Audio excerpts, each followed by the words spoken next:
Thank you, Madam Chair. Consumers have an expectation that safety is ingrained in every component of their car, even features like keyless ignition systems. But I wanted to start out by asking Ms. Livingston, were you or your parents aware of the potential dangers posed by keyless ignition vehicles? And even if your parents were notified of the potential dangers, do you believe they're aware that awareness alone would have saved their lives, if I can ask? No, they were not aware, as far as I know, nor was I.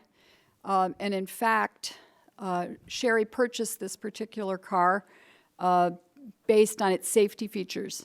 So the keyless ignition has been marketed and sold as a convenience without any real notification of the potential dangers. I think education does help, but as Ms. Chase suggested, humans make mistakes, and I still think with a very inexpensive technology, we really could protect people and save lives. Oh, thank you. I'm not even sure I understand how it's a convenience, but whatever. Thank you.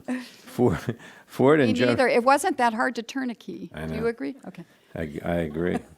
Ford and General Motors have installed technologies automatically shutting off the engine of a keyless ignition vehicle if it has idled for an unsafe period of time, and Toyota has pledged to do the same with its 2020 model year vehicles. So I wanted to ask Ms. Chase, with industry beginning to adopt some of these safety features, why do you think it's still important to have a robust federal standard on the books? We always ask the question, do we need to do this? We need to do this, and we need to do it because these are voluntary measures, and there's no requirement without a federal mandate that this technology that has been proven to save lives be in all cars. It's also not happening quickly enough.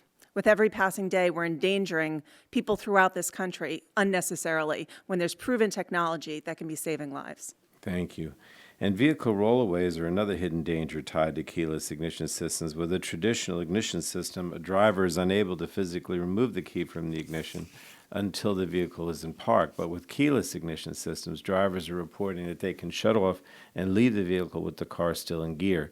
So let me, again, Ms. Chase, what safeguards can be deployed to prevent these sorts of issues with the... And I'm sorry, Mr. Chairman, are you talking about the rollaway issue? Yeah, the rollaway. So the Park It Act would solve this problem. There are 5 conditions that if a car isn't in park, if the door is open, if the driver is out, then the car will be stopped. And this is essential legislation that should be passed expeditiously.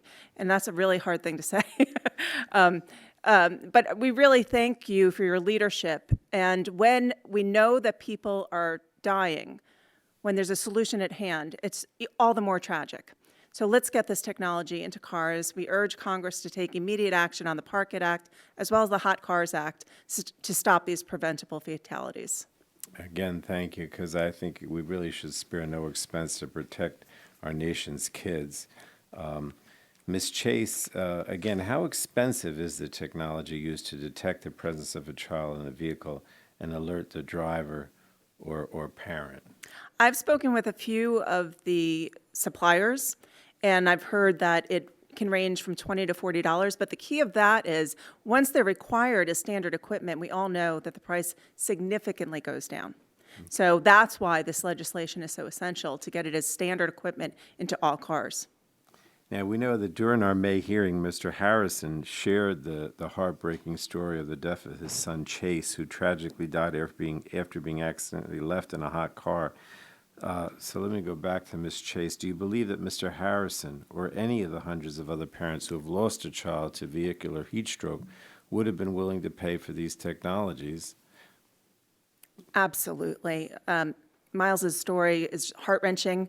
We worked very closely with him and KidsInCars.org and all of the incredibly brave families who come up to Congress, who have been coming for years, and talk about the worst thing that has ever happened to them and their families over and over again.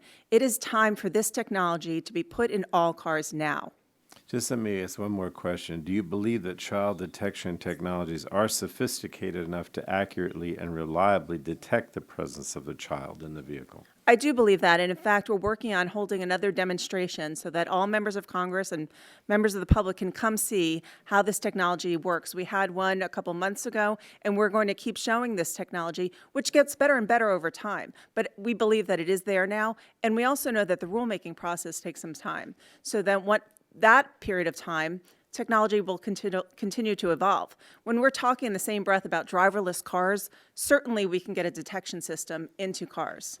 Thank you. Thank you, Madam Chair.